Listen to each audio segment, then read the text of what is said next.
Hello and welcome to Codesha. So in today's video, we are going to solve maximum XOR product. So this is a medium level problem on LeetCode that came today in weekly contest 372. So in this video, I will be explaining the intuition and intuition से लेके पूरा code का solution कैसे निकाला जा सकता है and हमारी अप्रोच कैसे रहेगी ये पूरा का पूरा डिस्कस किया जाएगा इस वीडियो में. So watch the complete video to get most out of it. So without any further delays, let's get started. तो इस प्रॉब्लम में हमको क्या दिया गया है, हमको दिए गए हैं three integers A B and N and हमको फाइंड करना है कि ए एक्सोर एक्स, ठीक है, एंड इसका प्रोडक्ट बी एक्सोर एक्स के साथ मैक्सिमाइज कैसे किया जा सकता है, ठीक है, maximum product of this expression. अब हमारे पास क्या है कि जो एक्स है, अब एक्स का क्या हो सकता है, एक्स एक वैल्यू होगी जो कि लाई करेगी इस रेंज में, ठीक है. X will be greater than equal to zero and less than equal to two की पावर एन एंड इस सेम वैल्यू को हम दोनों ए एंड बी के साथ एक्सोर करेंगे एंड जो न्यू वाली वैल्यूज बनेगी ए एंड बी की उनका प्रोडक्ट निकालने से हमारे पास मैक्सिमम वैल्यू आनी चाहिए, ठीक है. अब अगर इसको हम समझें तो क्या होगा कि अगर हमारे पास एक एक्स की वैल्यू क्या है, is less than equal to two की पावर एन है, ठीक है, and greater than equal to zero है, यानी कि इसमें नंबर ऑफ बिट्स कितनी होगी एक्स में, उसमें एन बिट्स होंगी, ठीक है. नंबर ऑफ बिट्स एन में कितनी होंगी, एक्स में कितनी होंगी, एन होंगी, यानी कि हमारे पास एक एन बिट का एक नंबर है एक्स, उसका जब हम एक्सोर करेंगे तो ए और बी में कुछ चेंजेस होंगे एंड वो चेंजेस के बाद उनका प्रोडक्ट मैक्सिमम होना चाहिए, यानी कि जो एक्स है वो स्टार्टिंग की, ठीक है, राइट मोस्ट साइड की जो एन बिट्स हैं उन्हीं को अफेक्ट कर पाएगा, उससे स्टार्टिंग के बिट्स को वो अफेक्ट भी नहीं करेगा एक्स, ठीक है. यानी कि अगर हम एक एग्जाम के साथ समझें तो लेट्स से हमारे पास ए की वैल्यू कितनी है, ए कितना दे रखा है हमको, 12 दे रखा है, एंड बी कितना दे रखा है अगर 5. तो अगर हम इसका बिट्स लिखेंगे, बाइनरी रिप्रेजेंटेशन करेंगे तो 1100, ये क्या होता है 12 होता है, एंड 5 क्या होता है 010 एंड 1.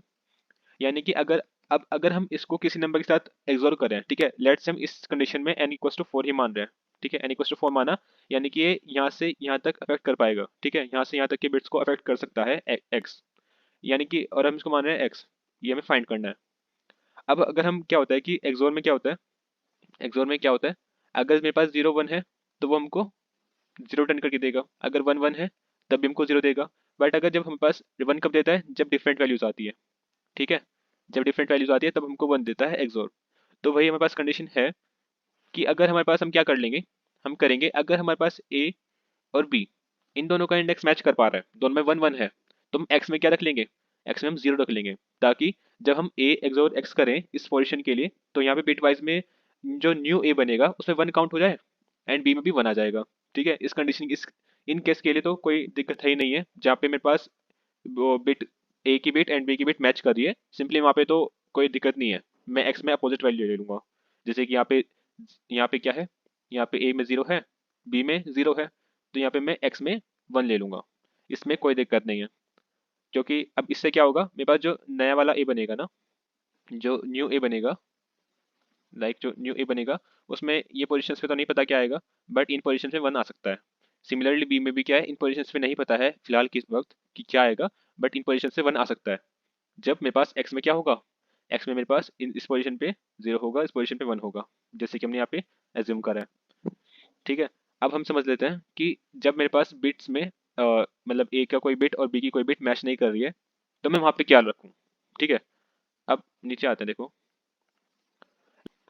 जैसे कि हम समझते हैं हमारे पास क्या होगा, जैसे कि देखो हमारे पास दो रेंज गिवन होगी, ठीक है. जैसे कि हमारे पास हो सकता है कि जो रेंज हमारे पास है वो एन किस में आ रही है, ठीक है, एंड एन के बाहर आ रही है. अगर एन के बाहर आ रही है तब मैं वहाँ पे ऑपरेशन नहीं कर सकता, मैं ऑपरेशन कहाँ पे कर सकता हूँ, जहाँ पे एन की लिमिट में आ रही होगी, क्योंकि एक्स एन बिट्स का ही होगा. तो एन बिट में अगर मेरे पास ये कंडीशन है कि if bits of one I is equals to bits of two I, अगर ऐसा कंडीशन है तो मैं क्या कर सकता हूँ, मैं एक्स में अपोजिट वैल्यू ले लूंगा ताकि इन दोनों की बिट क्या बन जाए, इन दोनों की बिट मेरे पास वन बन जाए. तो bits of one equals to bits one of one I equals to bits two of I equals to one बन जाएगा, ठीक है. मैं ये कर सकता हूँ, मैं ये ऑप्टिमाइजेशन कर सकता हूँ जब मेरे पास दोनों बिट्स इक्वल है. बट अगर दोनों बिट इक्वल नहीं है, ठीक है, मेरे पास कंडीशन क्या आती है, if bit of one I is not equals to bit of two I. तो मैं मेरे पास क्या चॉइस होगी कि या तो मैं उस बिट की वैल्यू ए में काउंट कर लूँ या फिर बी में काउंट कर लूँ। लेट्स से जैसे कि अगर हम इसको थोड़ा अच्छे से समझें, अगर मेरे पास यहाँ पे कोई एक वैल्यू है, लाइक मेरे पास ए में फिलहाल 0 है उस इंडेक्स पे एंड बी में 1 है, तो हो सकता है कि ये इस, और हम मान लेते हैं कि ये इंडेक्स कौन से पे है, ये इंडेक्स एक्स इंडेक्स पे ये वैल्यू है। तो इस इंडेक्स की वैल्यू कितनी होगी, इसकी वैल्यू होगी 2 की पावर x होगी। ओके, इतना क्लियर है। अगर इसकी पावर 2 की पावर x है, तो अब मेरे पास चॉइस क्या है कि मैं या तो यहाँ पे 0 ले लूँ या फिर मैं यहाँ पे क्या ले लूँ, 1 ले लूँ x में। अगर मैंने यहाँ पे 1 लिया है तो उससे क्या होगा, अगर मैंने यहाँ पे 1 लिया है तो 0, जब मैं इसका एक्सोल्व करूंगा a के साथ तो 0 एंड 1, तो यहाँ पे a में क्या काउंट हो जाएगा, मैं इसकी वैल्यू काउंट हो जाएगी 2 की पावर x। बट यहाँ पे क्या होगा, जब 1 और 1 मैच हो रहा है b के साथ तो b में कुछ काउंट नहीं होगा, यहाँ पे क्या हो जाएगा, 0 काउंट होगा। एंड इस केस में क्या होगा, a से मैच हो रहा है तो a में कुछ काउंट नहीं होगा एंड b में प्लस इक्वल्स टू 2 की पावर x हो जाएगा। अब ये क्या, ये तो हमने हमने एक टर्म की बात कर ली है, ठीक है, कि जब हमारे पास कोई एक एक टर्म मानी है, जनरल टर्म मानी है जो कि एक्स इंडेक्स पे है, कि उसमें चॉइस है या तो मैं इसको ए में काउंट करूं या फिर मैं इसको बी में काउंट करूं। अब मेरे पास ऐसी काफ़ी सारी टर्म्स हो सकती है ना, मेरे पास काफ़ी सारी टर्म्स हो सकती है कि मैं उसको या तो ए में काउंट करूं या फिर बी में काउंट करूं। लाइक अगर मैंने माना कि ये एक्स पोजीशन पे है, ये x-2 पोजीशन पे है, ये x-7 पोजीशन पे है, रैंडमली कोई पोजीशन पे हो सकती है, बट ये इन सब की पोजीशन अलग अलग होंगी। ठीक है, इन सबकी पोजीशंस क्या होंगी, अलग अलग होंगी। तो अब मैं क्या करूंगा, अब इससे पहले हम एक चीज़ और समझ लेते हैं। लाइक अगर मेरे पास कोई नंबर है, मेरे पास ये ए माना, इसको मैंने बी माना, मेरे पास कोई नंबर है 3, 7, 4, 6, इनके प्रोडक्ट कर रहा हूँ। ठीक है, 5 क्रॉस 5 और 6 क्रॉस 4, 7 क्रॉस 3। ठीक है, अगर मैं निकालता हूँ तो ये कितना आता है, 21 आता है, ये 24, ये 25, ये 24 अगेन एंड ये 21। तो मैं ही नोटिस कर पा रहा हूँ कि इसमें मैक्सिमम वैल्यू कब आ रही है, जब मेरे पास 5 क्रॉस 5 है। ठीक है, यानी कि अगर मेरे पास, देखो इसमें हम देखें तो मेरे पास a प्लस बी की वैल्यू क्या है, ये कांस्टेंट दे रहा है। ठीक है, a प्लस बी यहाँ पे कांस्टेंट है। ठीक है, यानी कि मैं कांस्टेंट टर्म है वो। और मेरे को करना क्या है, मेरे को क्या करना है, मुझे a इंटू बी की वैल्यू मैक्सिमाइज करानी है। ठीक है, अगर मुझे a इंटू बी की वैल्यू मैक्सिमाइज करानी है एंड मेरे पास a प्लस बी इस कांस्टेंट है, तो मुझे क्या करना होगा, उसके लिए मेरे को a एंड b का जो डिफरेंस है उसको मिनिमम रखना होगा। ठीक है, जैसे कि यहाँ पे 5.5 का डिफरेंस क्या है, 0 है, तो इस केस में पास प्रोडक्ट क्या आएगा, मैक्सिमम आएगा। तो यही हम क्या कर रहे हैं, हम इस टाइप से इन वैल्यूज को डिस्ट्रीब्यूट करेंगे ताकि a एंड b में जो सम बन रहा है वो ऑलमोस्ट ऑलमोस्ट इक्वल बने। ठीक है, वो ऑलमोस्ट ऑलमोस्ट इक्वल बने। और हम अगर समझें, हमको ये भी पता है कि अगर 2 की पावर x कोई नंबर है तो it is always greater than sum of its preceding terms, like 2 की पावर x-1, 2 की power x-2 and so on to. अगर हम 2 की पावर 1, 2 की पावर 0 तक भी करें ना, तो 2 की power x is always greater then these numbers. तो हम क्या कर सकते हैं, हम कर सकते हैं कि जो हमारे पास कुछ नंबर्स होंगे जो कि हमें डिस्ट्रीब्यूट करने हैं, तो जो सबसे हाईएस्ट बिट पे होगा, ठीक है, जो हाईएस्ट बिट पे होगा हम उसको ए में डाल देंगे। ठीक है, हाईएस्ट बिट वाले को हम ए में डाल देंगे, काउंट कर लेंगे। एंड जो रिमेनिंग जितने भी बचे हैं हमारे पास, ठीक है, रिमेनिंग जितने भी बिट्स की वैल्यूज बची हैं उनको हम बी में काउंट कर लेंगे। ठीक है, हम अगर इस केस को इस टाइप से करें क्वेश्चन को, तो हमारे पास क्या होगा, ए और बी में काफ़ी कम डिफरेंस बनेगा। तो बेसिकली हम क्या कर रहे होंगे, हम यही चीज़ कर रहे होंगे कि जब भी हमारे पास पहली कंडीशन में ये आता है, क्या कि bit 1 of I is not equal to bit 2 of I, ये आता है, तो उस केस में हम क्या करेंगे, ए में हम पहली वैल्यू डाल देंगे। तो हम इसके लिए क्या कर सकते हैं, हम एक फ्लैग वेरिएबल ले लेंगे, फ्लैग बोल वैल्यू वेरिएबल। हमने फ्लैग को क्या कंसिडर करा है, स्टार्टिंग में ट्रू कंसिडर करा है। यानी कि जब भी हमारे पास ये कंडीशन मैच होती है, इफ क्या, if b1 bit 1 of I is not equal to bit 2 of I. ठीक है, जब भी ये कंडीशन मैच होती है तो मैं ए में, ए ऑफ आई में, ठीक है, बिट 1 ऑफ आई में 1 आ जाएगा मेरे पास।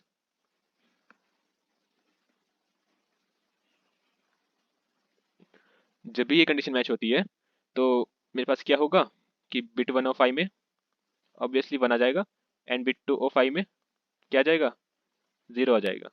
ठीक है, जब भी ये कंडीशन मेरे पास मैच हो रही है। और अगर ये एन के अंदर मैच हो रही है तब तो मैं ऑपरेशन कर सकता हूँ, बट अगर एन के बाहर मैच हो रही है, ठीक है, एन के बाहर यानी कि इस रेंज में मैच हो रही है, तो उसमें तो मैं कुछ नहीं कर सकता ना, उसमें तो कुछ नहीं कर सकते हम।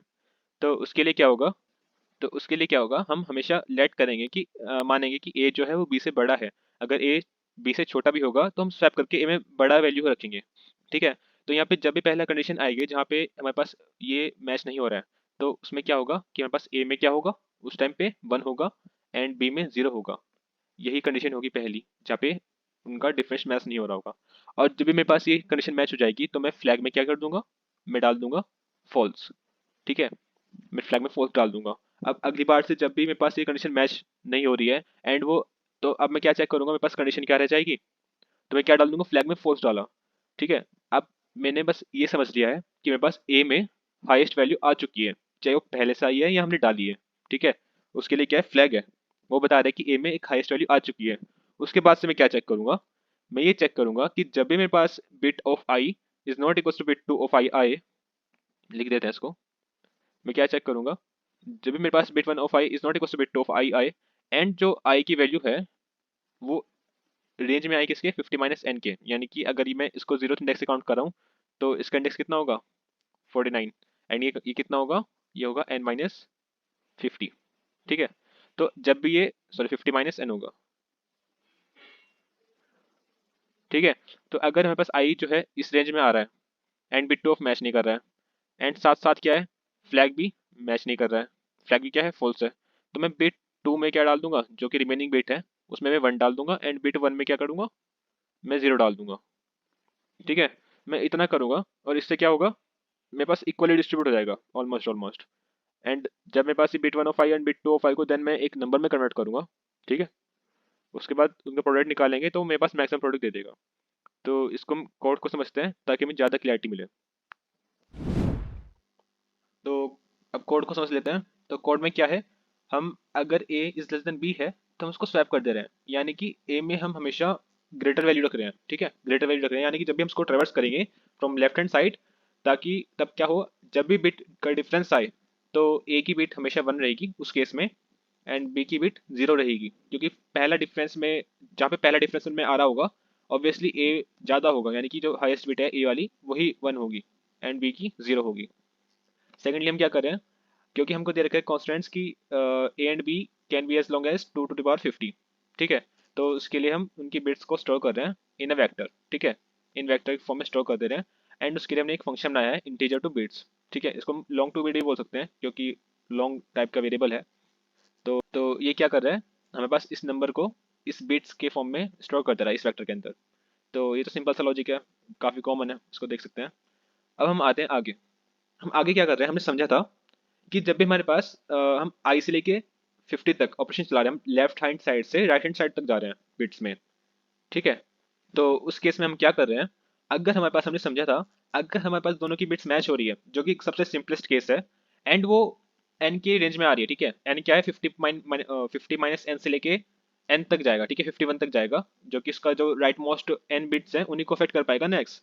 तो हम वो चेक चेक करें कि राइट मोस्ट एन बिट्स में आ रहा है कि नहीं आ रहा है। तो उसके लिए क्या है, I is should be greater than 50 minus N. ठीक है, अगर ये उस रेंज में आ रहा है एंड दोनों की बिट्स क्या है, इक्वल है, तो हम क्या कर सकते हैं, हम दोनों को वन बना सकते हैं। तुमने दोनों को वन बना दिया। एंड अगर कंडीशन ये नहीं है कि दोनों की बिट्स मैच नहीं कर रही है, ठीक है, अगर उन दोनों की बिट्स मैच नहीं कर रही है एंड वो 50 की लास्ट की एन बिट्स में आ रहा है, राइट मोस्ट एन बिट्स में आ रहा है, तो हम क्या कर सकते हैं, ये क्या होगा, हम चेक करेंगे कि वो रिमेनिंग बिट है कि नहीं है। अगर वो रिमेनिंग बिट है, यानी कि अगर flag is equal to false है, ठीक है, फ्लैग फॉल्स कब होगा, ये फॉल्स तब होगा जब हमारे पास ए में हाईएस्ट वैल्यू आ चुकी होगी। एंड क्योंकि हम ए को हमेशा बी से बड़ा मान रहे हैं, ठीक है, तो बड़ा कब होगा, जब उसकी पहली वैल्यू जहाँ पे वो मिसमैच कर रहे हैं उसमें ए में हमेशा वन होगा एंड बी में क्या होगा, जीरो। चाहे वो एन के लाई अंदर लाई करें या एन के बाहर लाई करें, वो केस तो हमेशा ट्रू होगा। उस केस में हमें कोई चेंज नहीं करना है। ठीक है, उस केस में कोई चेंज नहीं करना है, उसमें हमें हाईएस्ट बिट को ए इसको ही एलोगेट रहने देना है। बट हम क्या करें बाकी केसेस में, ठीक है, उसके बाद जितने भी केसेस आएंगे, ठीक है, पहले केस में क्या हो रहा है, फ्लैग ट्रू है ना, तो ये कंडीशन तो मैच चलेगी ही नहीं, ये एक्सप्रेशन चलेगा नहीं, तो क्या हो जाएगा, फ्लैग फॉल्स हो जाएगा। एंड उसके बाद जितने भी ये कंडीशंस आएंगे जहाँ पे bit one of I is not equal to bit two of I है एंड वो एन की रेंज में लाई कर रही है, तो हम क्या कर रहे हैं, बिट वन को हम जीरो कर दे रहे हैं एंड उसको हम बिट टू को दे दे रहे हैं, वो वाली बिट वो बिट टू में काउंट करेगी। ठीक है, आगे से। तो इस टाइप से हमने bit one and bit two को मैनिपुलेट करा है अकॉर्डिंग टू एक्स, जो कि हमें एक्स की वैल्यू होगी, जो हमने पीछे समझा था। उसके बाद से हम यहाँ पे क्या कर रहे हैं, हम नंबर को new A and new B को हम क्या मान रहे हैं, new A is X and new B is Y. ठीक है, अब उनको हम इस बिट को हम एक वेरिएबल की फॉर्म में दोबारा से स्टोर कर रहे हैं, ठीक है, इन टर्म्स ऑफ एक्स। अब क्योंकि ये वेरिएबल काफ़ी बड़ा हो सकता है, तो हमने क्या माना, हम कर दे रहे हैं क्या, हम यहाँ पे बाइनरी एक्सपोनेंशियल वाला फंक्शन यूज़ कर रहे हैं। हमने यहाँ पे क्या किया, बाइनरी एक्सपोनेंशियल किया, एक्सपोनेंशिएशन किया यूजिंग मोड सो ये तो सिंपल सा कोड है, बाइनरी एक्सप्लेनेशन तो सबको आता होगा, नहीं आता तो एक बार गूगल कर सकते हैं इस चीज़ को। तो हम वही कर रहे हैं, सिंपली पावर की तरह है, बट यहाँ पे हम मोड भी ले रहे हैं साथ में।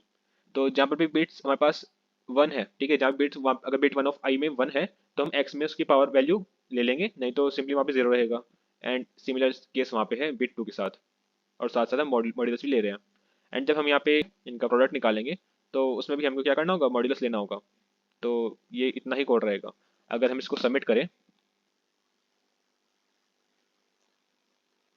सो हमारा कोड बिल्कुल सही तरह से रन हो चुका है विद जीरो रन टाइम। तो इतना ही था कोड में। So that's all in this video, and don't forget to like and subscribe to my channel if you like the video.